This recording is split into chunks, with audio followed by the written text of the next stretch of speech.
Iran, Israel, America యుద్ధం గురువారానికి 6వ రోజుకు చేరుకుంది. ఇజ్రాయెల్ తెల్లవారుజాము నుంచే లెబనాన్పై దాడులు మొదలెట్టింది. అయితే అదే సమయంలో ఇరాన్ నుంచి వస్తున్నటువంటి క్షిపణులను అడ్డుకుంది. ఇక అమెరికా, ఇజ్రాయెల్ మొదలుపెట్టిన యుద్ధం మిడిల్ ఈస్ట్ అంతా కూడా విస్తరించింది. హిందూ మహాసముద్రంలో ఇరాన్కు చెందిన యుద్ధ నౌకను అమెరికా ముంచేయడంతో తీవ్ర ఉద్రిక్తత పరిస్థితులు నెలకొన్నాయి. మరోపక్క అమెరికా ప్రెసిడెంట్ ఇరాన్పై ప్రారంభించిన ఆపరేషన్ ఎపిక్ ఫ్యూరీకి యుఎస్ సెనెట్ మద్దతు పలికింది. ఆయన అధికారాలకు కోత విధిస్తూ కూడా తెచ్చిన తీర్మానం వీగిపోయింది. ఇక 6వ రోజు యుద్ధానికి సంబంధించి కీలక ఘట్టాల గురించి మరింత సమాచారాన్ని ఇప్పుడు తెలుసుకుందాం.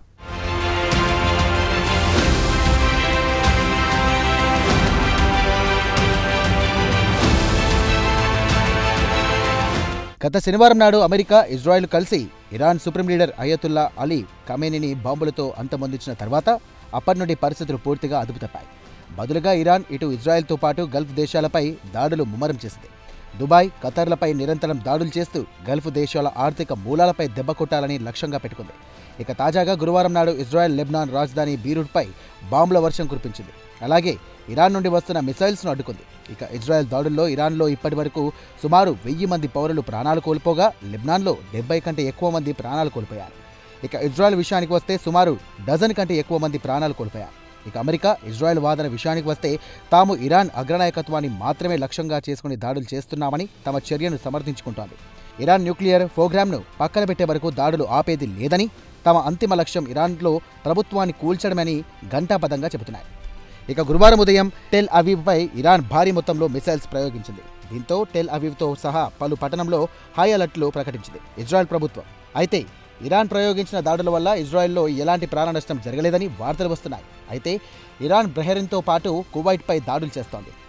యుద్ధాన్ని మరింత విస్తరించాలని చూస్తోంది. ఇక ఇరాన్ స్ట్రెయిట్ ఆఫ్ హార్మోజ్ లేదా హార్మోజ్ జలసంధిని మూసివేసింది. ఇక అమెరికా ఎలాంటి కుట్ర లేదా కుతంత్రాలకు పాల్పడినా ఈ ప్రాంతం మొత్తం మిలిటరీతో పాటు ఎకనామిక్ ఇన్ఫ్రాస్ట్రక్చర్ను కుప్పకూలుస్తాయని హెచ్చరించింది. ప్రస్తుతం హార్మోజ్ జలసంధి మొత్తం కూడా తమ అదుపులో ఉందని ఇరానియన్ ఐఆర్జీసీ బుధవారం నాడు హెచ్చరించింది. ఇదిలా ఉంటే ఇరాన్ బాలిస్టిక్ మిసైల్స్ను తుర్కియాపై ప్రయోగించింది. కాగా ఈ మిసైల్స్ వాయా ఇరాక్, సిరియా ద్వారా తుర్కియాకు వెళ్లేలోగానే నాటో ఎయిర్ డిఫెన్స్ సిస్టమ్ ద్వారా ధ్వంసం చేసినట్టుగా తుర్కియా అధికారులు తెలియజేశారు. ఇక తుర్కియా నాటోలో సభ్యదేశం అన్న విషయం తెలిసింది. ఇక సౌదీ డిఫెన్స్ మినిస్ట్రీ మాత్రం ఆల్ ఖరాజ్పై నగరంపై వస్తున్నటువంటి 3 క్రూజ్ మిసైల్స్ను ధ్వంసం చేసినట్టుగా తెలిపింది.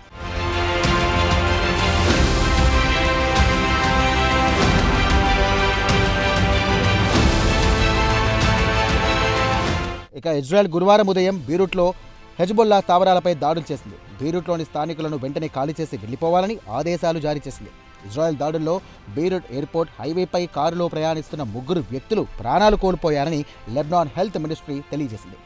గత శనివారం నుండి మొదలైన దాడుల్లో ఇప్పటి వరకు లెబనాన్లో 72 మంది ప్రాణాలు కోల్పోగా మరో 83,000 మంది నిరాశ్రయులయ్యారు. ఇక ఇజ్రాయెల్ ఇరాన్కు చెందిన బసీజీ బిల్డింగ్పై దాడులు చేశామని తెలిపింది. కాగా ఇరాన్కు చెందిన పారామిలిటరీ రెవల్యూషనరీ గార్డ్స్ ఆ బిల్డింగ్లో ఉంటుంది. జనవరిలో ప్రభుత్వానికి వ్యతిరేకంగా ప్రజలు రోడ్డెక్కి నిరసన తెలియజేస్తే ఖమేనీ ఈ పారామిలిటరీని దించి అమాయకులపై వేలాది మంది పౌరులను చంపడాన్ని ఆరోపణలు ఎదుర్కొంటోంది. ఇలా ఉండగా ఇరాన్ ప్రభుత్వం జనవరిలో సుమారు 30,000 మంది నిరసనకారులను చంపిందన్న ఆరోపణలు ఎదుర్కొంటోంది.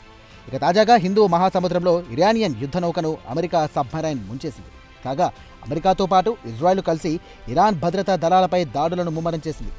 ఇక America defence secretary Pete Hegseth దీని గురించి వాషింగ్టన్లో ప్రస్తావిస్తూ గత మంగళవారం రాత్రి ఇరాన్ యుద్ధ నౌకను అమెరికా యుద్ధ నౌక ముంచేసిందని చెప్పారు. కాగా శ్రీలంక అధికారులు 32 మంది రక్షించామని, 87 మృతదేహాలను స్వాధీనం చేసుకున్నట్టుగా తెలిపింది.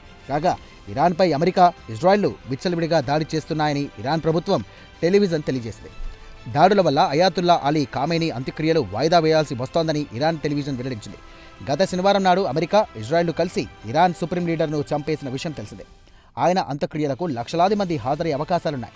వారితో పాటు ఇరాన్కు చెందిన టాప్ లీడర్షిప్ కూడా హాజరు కాక తప్పదు. వారి ప్రాణాలకు ముప్పు వాటిల్లుతుందని ఇరాన్ సర్కార్ భయపడి ఖమేనీ అంత్యక్రియలు వాయిదాల మీద వాయిదాలు వేస్తోంది.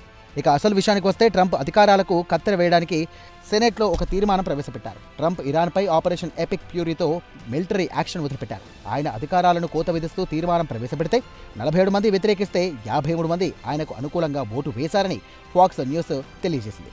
అయితే రిపబ్లికన్ పార్టీ తరపున సెనేటర్ రాండ్ పాల్ ఒకరు ట్రంప్ను వ్యతిరేకించారు. మిగిలిన రిపబ్లికన్ సెనేటర్లు పార్టీ లైన్కు అనుకూలంగానే ట్రంప్కు మద్దతు ప్రకటించారు. ఇక డెమోక్రటిక్ పార్టీ తరపున జాన్ పెటర్మెన్ ఒకరే ట్రంప్ చర్యను సమర్థించారు. తీర్మానం వీగిపోవడంతో ట్రంప్కు కొండంత బలం వచ్చినట్టుగా భావించాల్సి ఉంటుంది. ఇక పాక్స్ న్యూస్ పోల్స్లో ఇరాన్లో అమెరికా మిలిటరీ యాక్షన్ సరైందన్నాయి అని ప్రశ్నిస్తే 10 మంది రిపబ్లికన్లో 8 మంది అనుకూలంగా ఓటు వేస్తే 2 వ్యతిరేకించారు.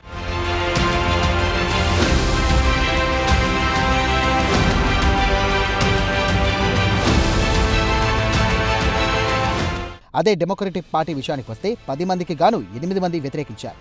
ఇక 10 మంది ఇండిపెండెంట్లను తీసుకుంటే 6 మంది ట్రంప్ చర్యను వ్యతిరేకించారు. ఇక మిలిటరీలో పనిచేసిన వారిలో 59% మంది ఇరాన్లో అమెరికా దాడిని సమర్థించారు. మొత్తానికి ఇరాన్పై తీసుకున్నటువంటి నిర్ణయం సరైందని రిపబ్లికన్లు అంటే డెమోక్రట్లు మాత్రం వ్యతిరేకిస్తున్నారు. ఇక ఇరాన్కు చెందినటువంటి పారామిలిటరీ రెవల్యూషనరీ గార్డ్స్ తాజాగా ఒక వార్నింగ్ జారీ చేసింది. తమపై దాడులు చేస్తే మిడిల్ ఈస్ట్ ఆర్థిక వ్యవస్థను ధ్వంసం చేస్తామని హెచ్చరించింది. ఇప్పటికే హార్మోజ్ జలసంధి ద్వారా ఆయిల్ ట్యాంకర్ ట్రాఫిక్ 90% క్షీణించిందని మెరైన్ట్రాఫిక్.com వెల్లడించింది. ప్రపంచవ్యాప్తంగా చమురు ధరలు పెరిగిపోయాయి. స్టాక్ మార్కెట్లు కుప్పకూలాయి. ప్రపంచ ఆర్థిక వ్యవస్థ కుప్పకూలే పరిస్థితి ఏర్పడింది. ఇక గురువారం నాడు కువైట్ సముద్ర తీరం నుండి ఒక ట్యాంకర్ బయలుదేరగానే పెద్ద పేలుడు వినిపించింది. ట్యాంకర్ నుండి ఆయిల్ అంతా కూడా పెర్సియన్ గల్ఫ్ సముద్రంలో చెందింది. బ్రిటిష్కు చెందిన మారిటైమ్ సెక్యూరిటీ ఏజెన్సీ UKMTO దీని గురించి సమాచారం ఇస్తూ ఈ ఘటన ముబారక్ ఆల్ కబీర్ ఏరియాలో జరిగిందని వెల్లడించింది. ఆయిల్ ట్యాంకర్ పేలుడు సమయంలో భారీ శబ్దం వినిపించిందని, అక్కడికి సమీపంలోనే ఒక చిన్న ఎయిర్ క్రాఫ్ట్ వెళ్లడం కనిపించిందని తెలియజేసింది. అయితే నౌకలోని సిబ్బంది ప్రాణాలతో బయటపడ్డారని UKMTO పేర్కొంది. ఇక ఇరాన్లో ఖామేనీ వారసుడి ఎంపిక కోసం కసరత్తు చేస్తోంది. ఇక ఖామేనీ విషయానికి వస్తే 37 సంవత్సరాల పాటు ఆయనను ఇరాన్ను పాలించాడు. 1979లో ఇస్లామిక్ విప్లవం తర్వాత ఇరాన్ షా ప్రభుత్వాన్ని కూల్చేసి రుహుల్లా ముసాఫీ ఖామేనీ 1979 నుండి 1989 వరకు ఆయన సుప్రీం లీడర్గా కొనసాగారు. ఆయన మృతి తర్వాత అయతుల్లా అలీ ఖామేనీ బాధ్యతలు స్వీకరించారు. కొత్త సుప్రీం లీడర్ కోసం ఖామేనీ రెండవ కుమారుడు ముజాబా ఖామేనీ పోటీ పడుతున్నారు. అయితే ఆయన ఎన్నికల్లో పోటీ చేసి గెలిచిన దాఖలా లేవు. అలాగే ప్రభుత్వంలో ఉన్నత పదవి చేపట్టలేదు. అయితే పాశ్చాత్య దేశాలను వ్యతిరేకించే వారికి సుప్రీం లీడర్ పదవిని కట్టబెట్టాలనే ఆలోచనలో ఉంది ఇరాన్ సర్కార్. ఇక ఇజ్రాయెల్ డిఫెన్స్ మినిస్టరీ కార్జ్ ఎక్స్లో ఒక పోస్ట్ పెడుతూ కాబోయే ఇరాన్ సుప్రీం లీడర్కు ఇప్పటికే వార్నింగ్ ఇచ్చాడు. అమెరికాను ఇజ్రాయెల్ను బెదిరిస్తే ఖామేనీకి పట్టిన గతే పడుతోందని హెచ్చరించారు. ఇక చైనా తీరిగ్గా ఇప్పుడు స్పందించింది. మిడిల్ ఈస్ట్కు తమ ప్రత్యేక ప్రతినిధి పంపుతున్నట్టుగా చైనా విదేశాంగ మంత్రి ఇక వాంగ్ యీ చెప్పారు. ఇరాన్ తమకు సన్నిహిత భాగస్వామి అని చెప్పారు. తెహరాన్ తమ సార్వభౌమత్వం కోసం పోరాడుతోందన్నారు. తక్షణమే అమెరికా ఇజ్రాయెల్లో ఇరాన్ దాడులు ఆపాలని కోరింది తప్ప ఇరాన్కు అండగా నిలుస్తామని ఇటు అమెరికా ఇజ్రాయెల్కు గట్టి హెచ్చరికలు మాత్రం చేయలేకపోయింది. ఇక చైనా పేపర్ టైగర్ అని ఇప్పటికే సోషల్ మీడియాలో జోకులు పేలుతూ ఉన్నాయి. పొరుగున ఉన్న తైవాన్ను ఆక్రమిస్తామంటూ ప్రతి ఏడాది డీల్ చేయడం తప్ప చైనా చేసింది ఏమీ లేదు. ఒకవేళ తైవాన్ను ఆక్రమిస్తే అమెరికా రంగంలోకి దిగుతుందని డ్రాగన్కు భయం. అందుకే మేకపోతు గాంభీర్యం ప్రదర్శిస్తూ ఉంటుంది.